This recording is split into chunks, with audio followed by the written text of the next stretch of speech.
Existe uma frase que acompanha o Shikamaru praticamente desde a primeira vez que ele aparece em Naruto. Ele é um gênio, mas é preguiçoso. E eu tenho quase certeza que em algum momento você também resumiu o personagem exatamente dessa forma. Afinal, era isso que o anime mostrava. Enquanto todo mundo estava treinando, competindo ou tentando provar que era melhor, o Shikamaru preferia deitar na grama e ficar olhando as nuvens passarem.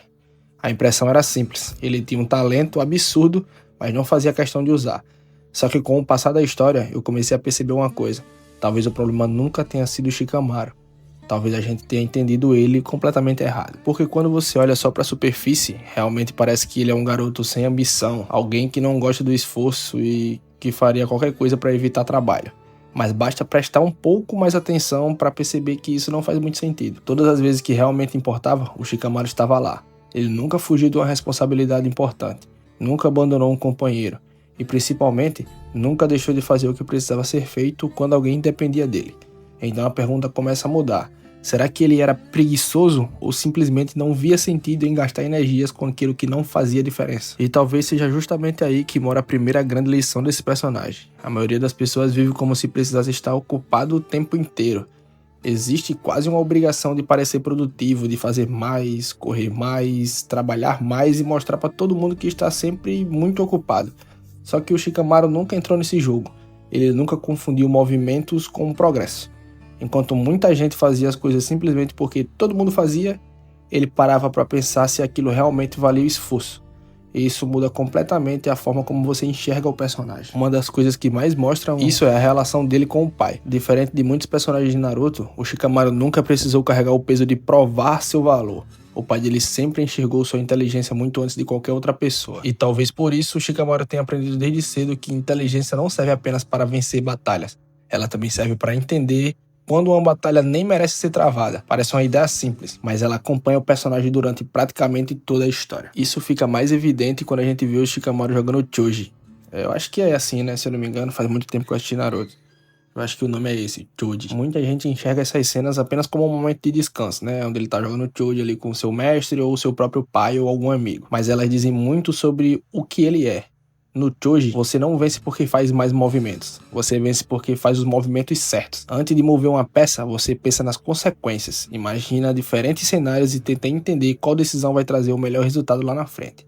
E sem perceber, o Shikamaru faz exatamente a mesma coisa na vida. Ele nunca foi impulsivo. Enquanto todo mundo reagia no calor do momento, ele observava, analisava e só depois tomava uma decisão. Talvez seja por isso que ele parecia tão diferente dos outros ninjas da mesma idade. Enquanto Naruto queria provar seu valor a qualquer custo, o Sasuke era consumido pela vingança e o Kiba transformava tudo em competição, o Shikamaru parecia sempre alguns passos atrás. Na verdade, alguns passos à frente.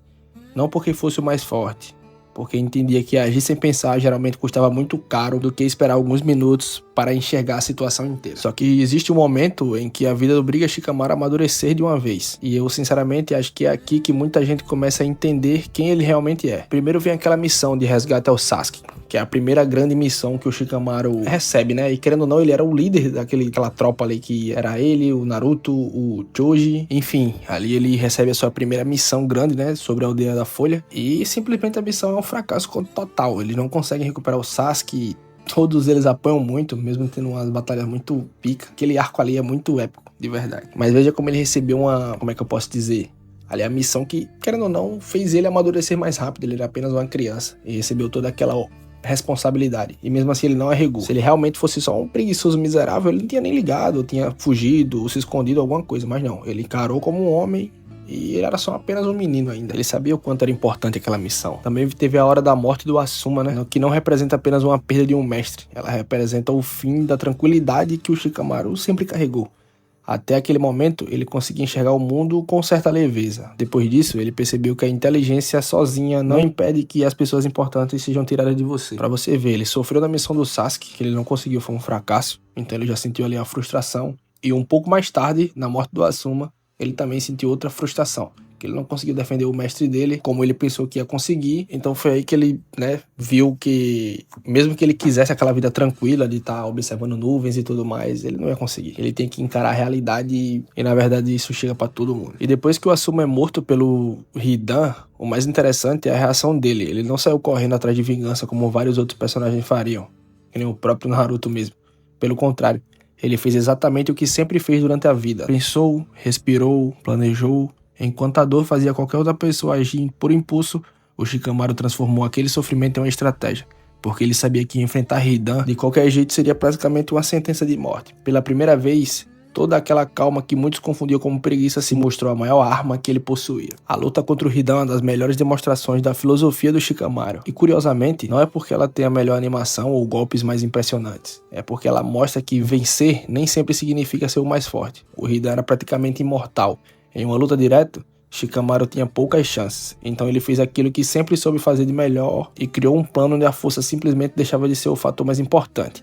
Cada armadilha, cada movimento e cada decisão eram pensadas muito antes da luta começar. No fim, ele não venceu porque tinha mais poder. Ele venceu porque entendeu o adversário melhor que o próprio adversário entendia a si mesmo. E eu acho que é justamente aqui que muita gente interpreta o Shikamaru de forma errada. A inteligência dele nunca esteve em resolver problemas impossíveis. A verdadeira inteligência dele sempre foi escolher quais problemas realmente mereciam seu tempo. Parece uma diferença pequena, mas ela muda completamente a forma de como você encara a vida. Porque a verdade é que ninguém consegue resolver tudo. Ninguém consegue abraçar todas as responsabilidades, responder todas as críticas, participar de todas as discussões e agradar a todo mundo. Em algum momento, você precisa escolher onde vai colocar sua energia. E o Shikamaru fazia isso o tempo inteiro. Ele entendia que a energia era um recurso limitado, e talvez seja exatamente por isso que ele parecia tão tranquilo. Não porque a vida dele fosse mais fácil, mas porque ele não desperdiçava esforços naquilo que não levava a lugar nenhum. Enquanto muita gente gastava o tempo tentando provar alguma coisa para os outros, ele preferia guardar suas forças para o momento que realmente importava. E isso fica mais bonito quando a história continua mostrando a evolução dele. Aos poucos, aquele garoto que só queria olhar as nuvens passa a carregar responsabilidades enormes dentro da Vila da Folha.